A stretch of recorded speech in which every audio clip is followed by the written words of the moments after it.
दुनिया भर के बाजारों में दहशत का माहौल है। दरअसल यूएस की ईरान इजराइल युद्ध में एंट्री से माहौल काफ़ी ज़्यादा बिगड़ गया है। कच्चे तेल की बढ़ती कीमतों के बीच असमंजस का माहौल है। ऐसे में प्राइमरी मार्केट लेकिन आपको चकाचौंध नजर आएगा। इसमें निवेश के बड़े मौके आपको इसी हफ्ते मिलने वाले हैं। दरअसल 6 कंपनियों के आईपीओ अगले 3 दिन में प्राइमरी मार्केट में दस्तक देने वाले हैं। तो कौन कौन से हैं ये आईपीओ, कब कब खुलने वाले हैं, आपको कितना पैसा तैयार रखना है, और ये सारी डिटेल्स एक साथ जानिए इस खास वीडियो में। नमस्कार, मैं हूं आपके साथ संदीप ग्रोवर। सबसे पहले बात करते हैं मंगलवार 24 जून को, जब 3 आईपीओ खुलने वाले हैं, जिसमें पहला नाम है कल्पतरू लिमिटेड का, दूसरा ग्लोब सिविल प्रोजेक्ट्स का और तीसरा है एलेनबेरी इंडस्ट्रियल गैसेस का। एक एक करके बात करते हैं। पहले कल्पतरू लिमिटेड, ये आईपीओ 24 से 26 जून तक खुलेगा। इसका प्राइस बैंड 387 से 414 रुपए प्रति शेयर है, जिसके जरिए ये कंपनी 1590 करोड़ रुपए जुटाना चाहती है, जो कि पूरी तरह से फ्रेश इशू है। इस कंपनी को इस आईपीओ के जरिए 1590 करोड़ रुपए की रकम मिलेगी। लॉट साइज 36 शेयरों का है, यानी कि मिनिमम आपको 36 शेयर के लिए अप्लाई करना होगा और आपको 14,904 रुपए की रकम लगानी होगी। 27 जून को इसका अलॉटमेंट हो जाएगा और 1 जुलाई को इसकी लिस्टिंग हो सकती है। दूसरा नाम है ग्लोब सिविल प्रोजेक्ट्स का। इसका आईपीओ 24 से 26 जून तक खुलेगा। इसका प्राइस बैंड 67 से 71 रुपए प्रति शेयर तय किया गया है। 119 करोड़ रुपए का छोटा आईपीओ है, जिसके जरिए इस कंपनी को पूरी रकम 119 करोड़ रुपए की मिलेगी। लॉट साइज है 211 शेयर, जो कि मिनिमम क्वांटिटी है, जो कि आपको बिड करनी होगी और आपको लगाना होगा 14,981 रुपए का अमाउंट। 27 जून को इसका अलॉटमेंट हो जाएगा और इसकी भी 1 जुलाई को आप लिस्टिंग एक्सपेक्ट कर सकते हैं। तीसरा आईपीओ जो कि 24 जून को ही खुलने वाला है, वो है एलेनबेरी इंडस्ट्रियल गैसेस का। 24 से 26 जून इसकी डेट है। प्राइस बैंड देखेंगे तो 380 से 400 रुपए प्रति शेयर है, जिसके जरिए ये कंपनी 852.5 करोड़ रुपए जुटाने की योजना रखती है। फ्रेश इशू से इस कंपनी के पास 400 करोड़ रुपए की रकम आएगी और ओएफएस के जरिए मौजूदा निवेशकों को 452.5 करोड़ रुपए की रकम मिलने वाली है। इसका लॉट साइज 37 शेयर है और न्यूनतम आपको 14,800 रुपए का निवेश करना होगा। 27 जून को इसका अलॉटमेंट हो जाएगा और 1 जुलाई को ये भी सेकेंडरी मार्केट में लिस्टिंग के रूप में दस्तक देने वाली है। 25 जून को भी 2 आईपीओ खुलेंगे और 1 लिस्टिंग भी होने वाली है। आईपीओ की जहां तक बात है तो एचडीबी फाइनेंशियल सर्विसेज, जो कि एचडीएफसी बैंक ग्रुप की ओर से एक कंपनी है, जिसकी प्राइमरी मार्केट में एंट्री होगी, और उसके साथ साथ संभव स्टील ट्यूब्स, इसका भी आईपीओ खुलता हुआ दिखेगा। और इसी के साथ साथ एक नई लिस्टिंग भी होने वाली है, जिसका नाम है एरिस इंफ्रा। इस पर भी आपको ध्यान रखना होगा। पहले दोनों आईपीओ की बात कर लेते हैं, फिर आपको लिस्टिंग के बारे में बताते हैं।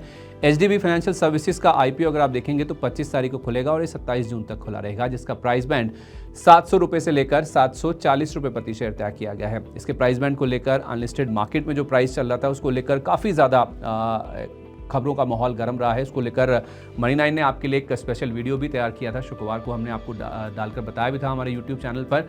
इस आईपीओ की अगर आप बात करें तो आईपीओ के जरिए 12,500 करोड़ रुपए की कंपनी जुटाना चाहती है, जिसमें से फ्रेश इशू 2,500 करोड़ रुपए का, जो कि कंपनी के पास रकम आएगी, और ओएफएस के जरिए मौजूदा निवेशकों को 10,000 करोड़ रुपए की रकम मिलने वाली है। कम से कम 20 शेयर हैं जिसके लिए आपको अप्लाई करना होगा और इसके लिए आपको 14,800 रुपए की रकम खर्च करनी होगी। 30 जून को अलॉटमेंट हो जाएगा और आप एक्सपेक्ट कर सकते हैं कि 2 जुलाई को इसके शेयरों की लिस्टिंग हो जाएगी, यानी कि सेकेंडरी मार्केट में ट्रेडिंग भी शुरू हो जाएगी। अब आते हैं संभव स्टील ट्यूब्स पर। इसका आईपीओ भी 25 से 27 तारीख तक ही खुलेगा। इसका प्राइस बैंड 77 रुपए से लेकर 82 रुपए के बीच में तय किया गया है। 540 करोड़ रुपए का ये इशू है, जिसमें 440 करोड़ रुपए की रकम फ्रेश इशू के जरिए कंपनी के पास आने वाली है, यानी कि इतने फ्रेश शेयर जारी किए जाएंगे जो कि कंपनी के पास रकम आएगी, और जो मौजूदा निवेशक हैं वो ऑफर्स फॉर सेल यानी कि ओएफएस के जरिए 100 करोड़ रुपए की रकम जुटाने वाले हैं। कम से कम आपको 182 शेयरों के लिए बिड करना है। न्यूनतम निवेश इस केस में 14,924 रुपए का होगा। 30 जून को अलॉटमेंट होगा और 2 जुलाई को आपको इस शेयरों की सेकेंडरी मार्केट में लिस्टिंग होती हुई नजर आएगी। अब बात कर लेते हैं एरिस इंफ्रा की, जिसकी लिस्टिंग होने वाली। तो प्राइमरी मार्केट चकाचौंध रहने वाला है इस पूरे हफ्ते में। तो 2 आईपीओ खुलेंगे इस दिन, इसके साथ साथ एरिस इंफ्रा की लिस्टिंग होगी, जिसका प्राइस बैंड के बाद अब जो इशू प्राइस है वो 222 रुपए प्रति शेयर तय किया गया है। ऑलमोस्ट 500 करोड़ रुपए की रकम इस कंपनी ने जुटाई है, जो कि पूरी तरह से फ्रेश इशू था। इस कंपनी के पास ये रकम आती हुई दिखी है। इस आईपीओ को रिस्पांस कोई बहुत खास नहीं मिला था, केवल 3.25 गुना के आसपास ही सब्सक्राइब हुआ था, लेकिन रिटेल का हिस्सा सबसे ज्यादा उत्साह दिखाता हुआ नजर आया। सबसे ज्यादा रिटेल का कोटा ही बढ़ा था। 6 गुना के आसपास के सब्सक्रिप्शन के नंबर्स वहां देखने को मिले थे। और ग्रे मार्केट प्रीमियम आप देखिए एब्सेंट है, पूरी तरह से जीरो है, यानी कि 222 रुपए का इशू प्राइस है और उसी भाव के आसपास ही इसकी लिस्टिंग हो सकती है, ऐसा ग्रे मार्केट प्रीमियम बता रहा है। अब आ जाते हैं 26 जून यानी कि गुरुवार को इंडो गल्फ क्रॉप साइंसेस का आईपीओ इसी दिन खुलता हुआ नजर आएगा, जो कि 26 से लेकर 30 जून तक खुला रहेगा। ये आईपीओ का जो प्राइस बैंड है 105 से 111 रुपए पर शेयर तय किया गया है।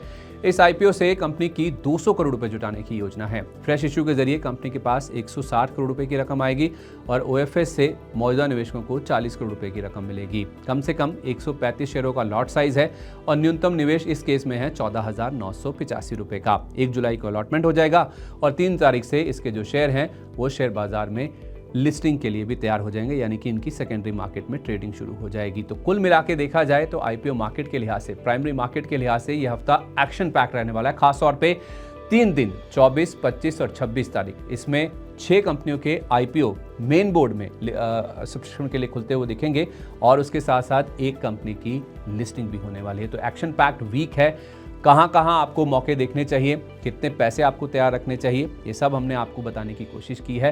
तो आप तैयार हो जाइए, थोड़ी पढ़ाई लिखाई कर लीजिए, थोड़ी रिसर्च कर लीजिए कि किन आईपीओस में आपको पैसा लगाना है। तो अगर आपको जानना है कि किन आईपीओस में आपको पैसा लगाना चाहिए तो वहाँ के आईपीओ हमारा एक खास सेगमेंट है जो हम हर रोज़ 1 से 2 के बीच में लाइव शो के जरिए लेकर आते हैं और डिफरेंट वीडियोज़ के जरिए आपको बताते रहेंगे कि किन शेयरों में, किन आईपीओस में आपको पैसा बनाने का मौका मिल सकता है, कहाँ आपको पैसा लगाना चाहिए। तो अगर आप जानना चाहते हैं कि किन आईपीओस में पैसा बनेगा, कहाँ आपको पैसा लगाना चाहिए, कहाँ निवेश करना चाहिए, कहाँ लिस्टिंग गेन होगा, कहाँ आपको लंबी अवधि के लिए पैसा लगाना है, तो उसके लिए मनी 9 के साथ आप जुड़े रहिए और हमारे YouTube चैनल को सब्सक्राइब भी कर लीजिए। नमस्कार। इस सिप से तो नींद टूटती है, लेकिन केवल जागना नहीं, आगे भी तो बढ़ना है।